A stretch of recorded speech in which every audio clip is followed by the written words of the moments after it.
So first and foremost, we're going to start off with Steve here. Steve is the founder of MedFusion out of Cary that he founded back in 1996, an amazing medical software company. And he's had some really unique you would call collaboration experiences in bringing soccer and putting soccer on the map really here in Raleigh. He brought in the Carolina Railhawks and rebranded them North Carolina FC. And then he actually did an acquisition of the National Women's Soccer League, the New York Flash, and relocated that team to Cary, which are now the North Carolina Courage. And both teams are doing phenomenal, great players, great coaching, and making some great records here. So round of applause for Steve for all that. Thank you.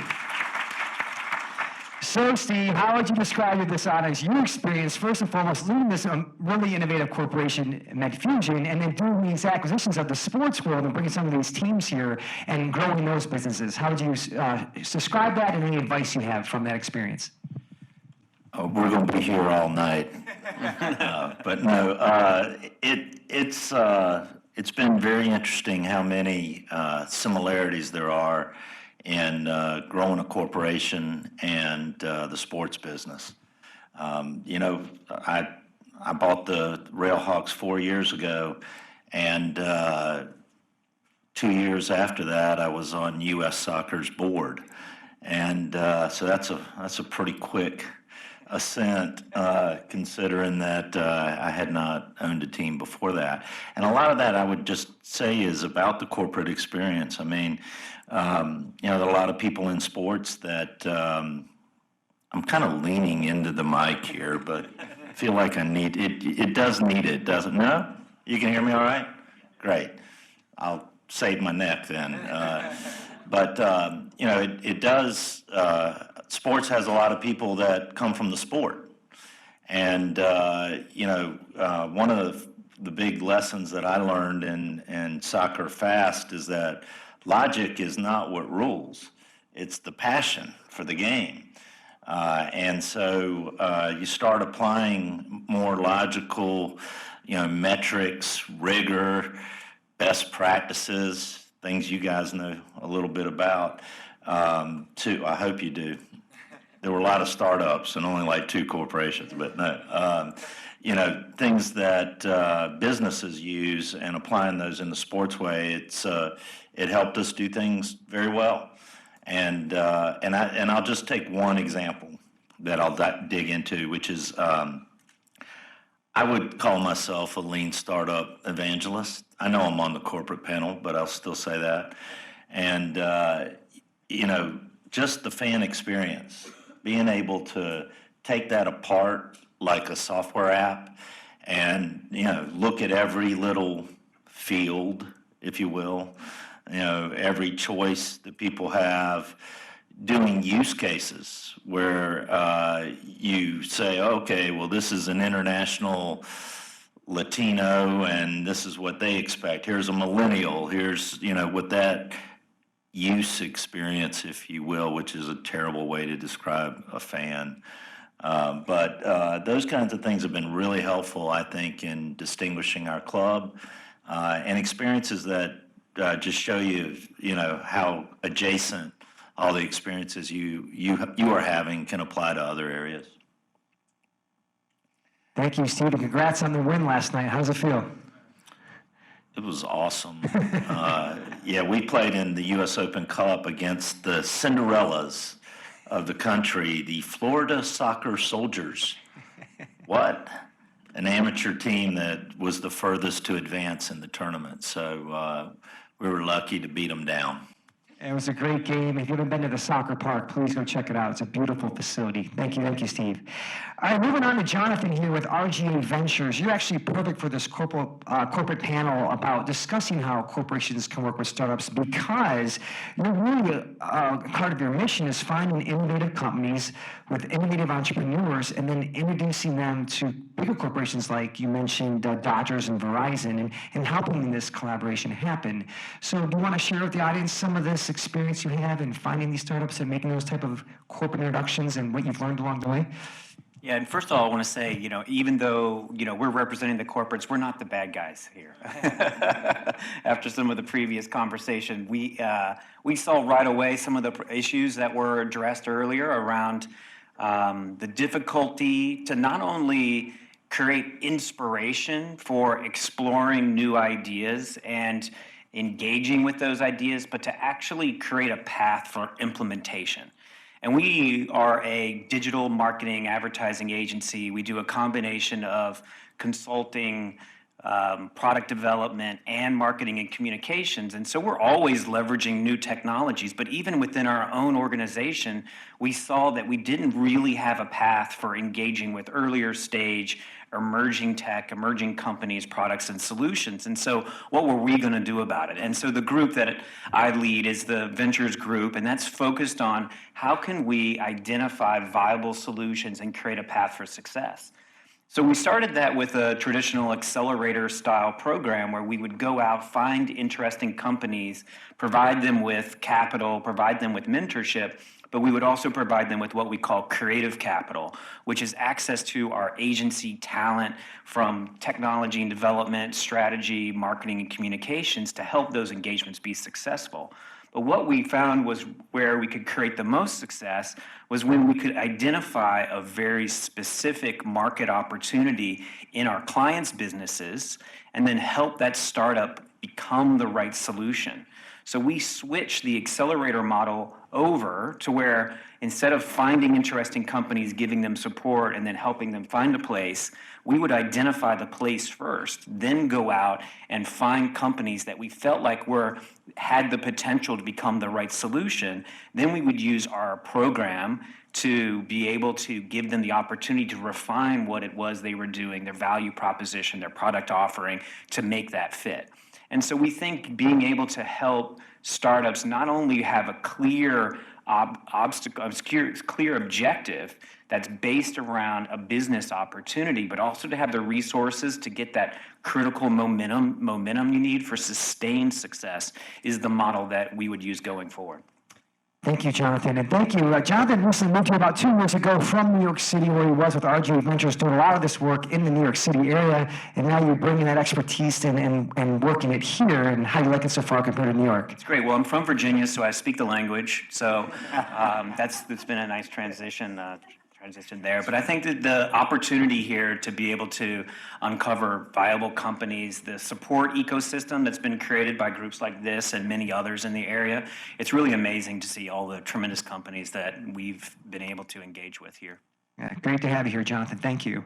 All right, Jason, what can we say? Great to have you here. Thank you for making it right on time. This is wonderful to have you because you are... Maybe not right on time. Okay, well... But we are from the South, so... it's startup speak. Close enough. But you are living and breathing this topic of corporations working with startups. Thank you for all you do with Oracle, specifically around the scale-up ecosystem program. I understand from reading about your work that thousands of Fortune 100 companies come to you and say, hey, how do we become more innovative? How do we do this?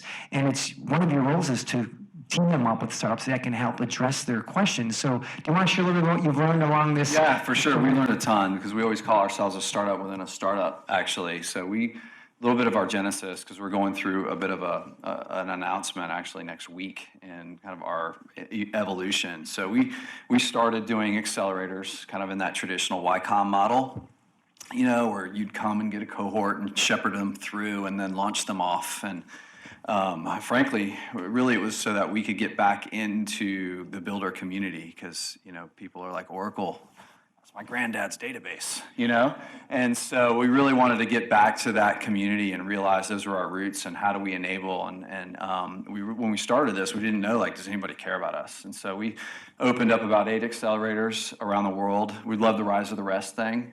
And so it was everywhere but the Valley. So Tel Aviv, Bristol, UK, Singapore, a couple in India, Sao Paulo. It was all over. Austin, Texas was the only one in the States. And we had probably 4,000 or 5,000 applications for about 40 slots. So we're like, oh, okay, people care about this. And it's because of the corporate connection, the things that you're talking about. Because at its fundamental core, and I'm an ex-Amazonian, so they would not agree with this, but compute is compute and storage is storage, right? If you're a startup, you want your stuff to work and it needs to be really cheap. And stuff above the stack is just awesomeness, right? And each cloud provider has different awesomeness that is different from each other. And so we believe that, like, man, we've got a great cloud that we can provide, but what we have that's magical, I think, different than the other folks, is 40 years of deep enterprise relationships with 400,000 customers who are coming to us saying, every corporate's got a venture lab, right? They're going like, hey, who do you see out there? How can we plug into your startup community? And so what we're hoping to build is really a virtuous cycle of startups. So we've moved away from a residential program, and next week we'll be announcing at Startup Grind London our new kind of startup program, where it's just like, in fact, it was kind of funny. I work for Larry Ellison's chief of staff, and so we were briefing Larry a couple months ago about the program, and he's like, "This is really hard to get in this program." And we're like, "Well, yeah, we want to be special." He's like, "That's stupid. Let everybody in." Like, really, Larry? Everybody can come in. In fact, give everybody 70% off the cloud for 2 years. Like, okay, are you sure? Yeah, okay. We're already cheaper than these clouds. He's like, I don't care.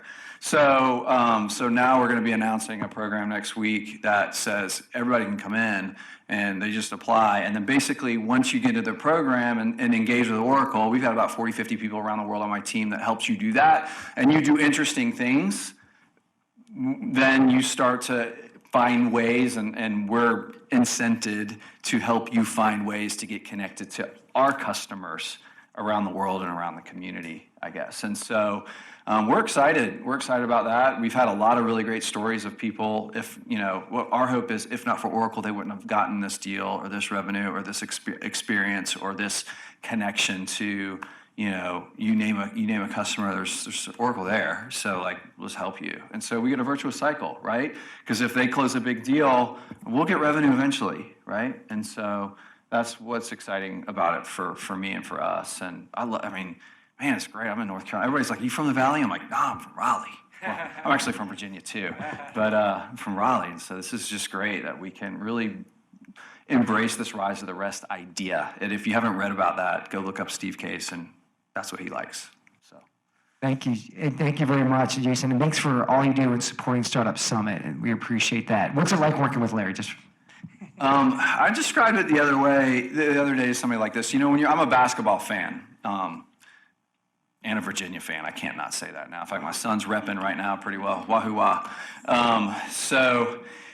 When you watch basketball and you see somebody on the floor like a Curry or a LeBron, and you're like, man, those dudes are good.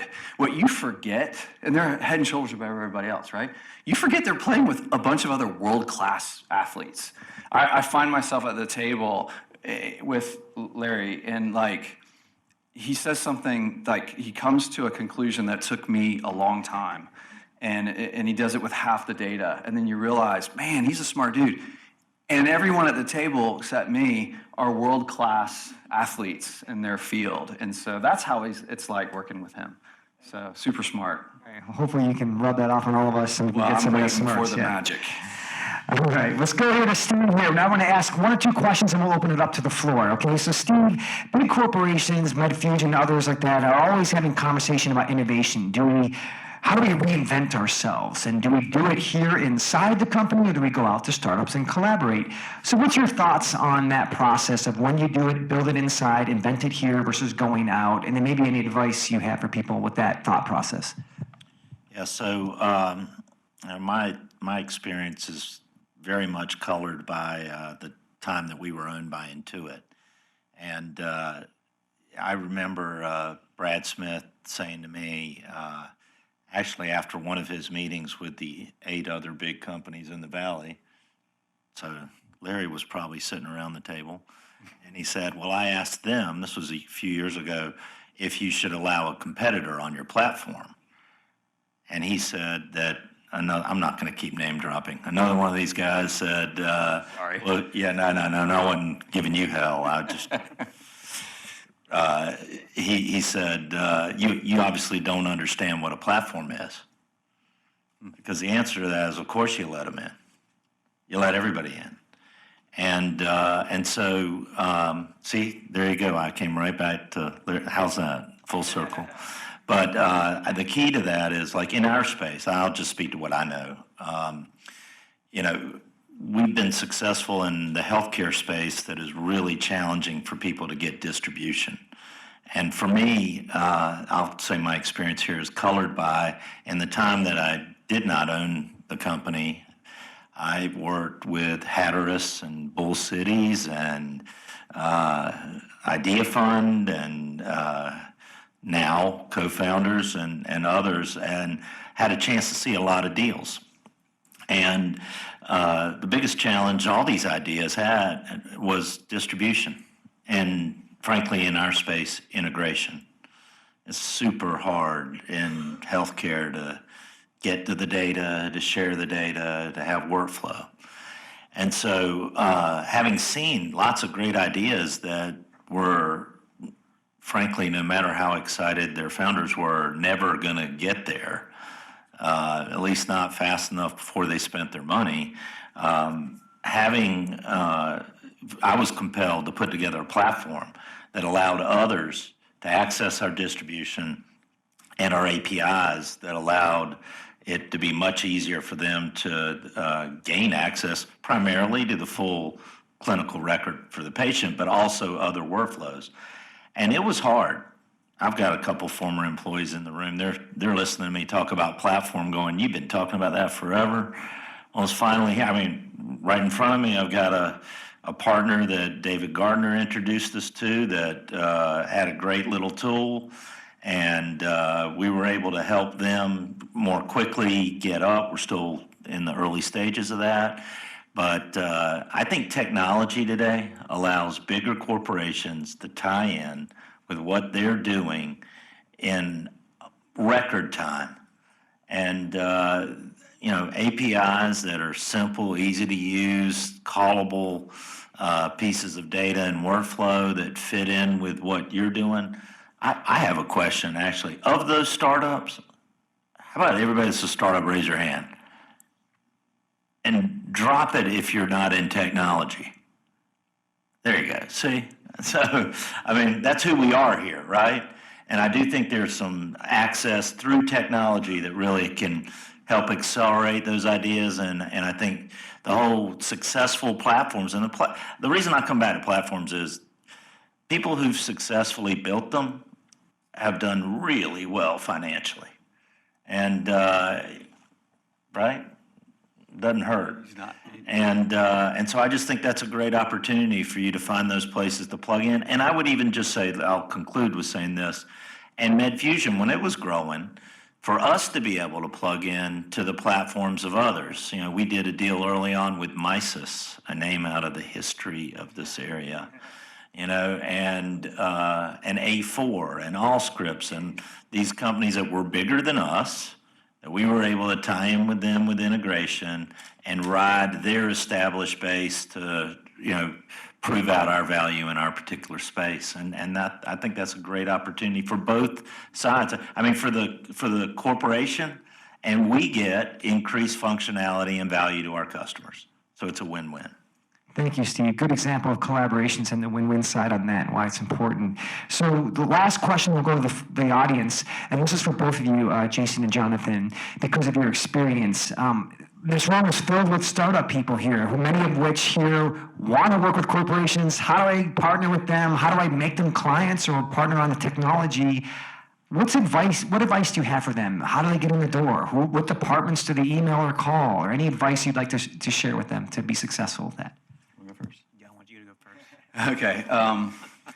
Some advice, I think, because I've been on both sides of this before, because I think the corporates can be really, really beneficial, and they could be a massive suck of time if you're chasing down the wrong place. So, been on your side. David, I think he knows everybody in this town. He was the first investor in my startup back in 2000, so we go way back.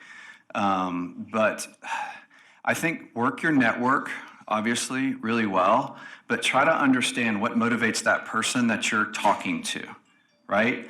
If you follow the money, right? If that individual's life is made better because of your product, invest time in that person. If that individual's life is like, it's non-consequential, but maybe they're 1 degree away from that connection, then you need to engage. And so I think go back to the API thing too, like be as open as you can. Also, make sure that you are okay saying no as well. So I think try not to be all things to all corporates, right? So think of which one or two. It's just like focus. Every VC has probably told you this, right? Focus. Same thing with the corporates. So focus and go super deep with a couple instead of saying, hey, I'm going to get 50, right? And the last thing I'll say is, like don't like count your chickens until it's in, because how many times have you heard, well, I know a guy at Harris Teeter, I know a guy at Oracle, like they could fire them tomorrow. You know what I mean? Like make sure that you're able to go deep before you start telling people your relationships and how good they are, because your investors and your customers, they'll figure that out pretty quickly. That's a couple things that come to mind. And I think you're exactly right to say every opportunity is not necessarily the opportunity for you. And when you're trying to decide which opportunities should I go after, look at their track record for implementing emerging tech and working with startups.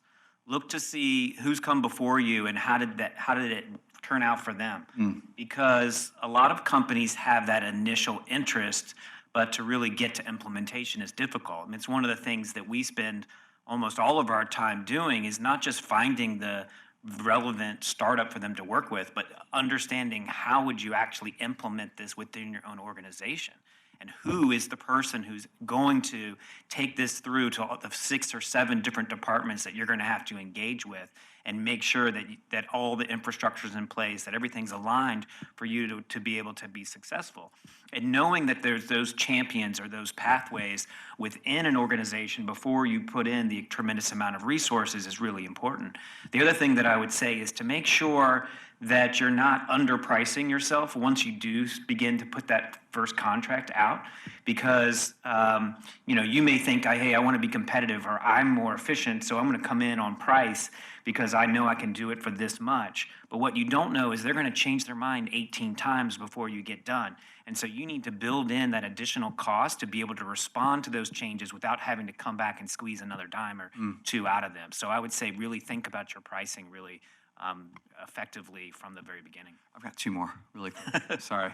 One is like a don't do. I get this a lot. Like, don't tell me your app is the most amazing thing that's going to change the world. Like everybody's is. So like, and then don't assume our engagement is going to quickly lead to an acquisition. Like people just come out and say that. Like, I think what you instead want to do is the ones that I've seen very successful at Oracle, they've become necessary for us to close deals. So we've had a couple startups where, we're helping them get $500,000 or more in revenue, which to them explodes them, right?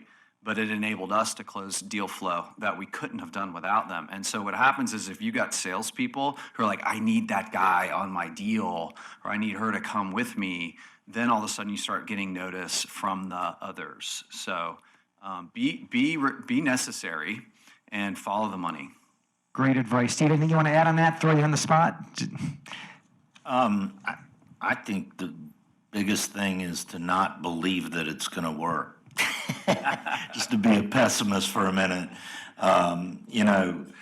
Every time I've had a relationship that, boy, we thought this thing was going to produce so much. Relationships are hard. And I'm not just talking about personal relationships, they're all hard, and they take time. They're going to move slower than you are. And so I'm not trying to douse anybody's optimism, but I think you have to be very sober about those investments that you make in companies. How long does the average company take to get to $500,000 in revenue with Oracle? And how many are knocking now? They're all coming in. Right. So that's right. It's just you got to be sober about it. We always joked at our startup, the one that David invested in. We joke like we had a 5x rule. Everything takes 5x more than you need. 5x more money than you think you need. 5x more time. 5x more people. So it's just like everything that you've estimated, especially if you're early, you're all off by 5 times, and that includes how long it's going to take to probably get the corporates off. But once it happens, it does. You can get there pretty quick once you're engaged. But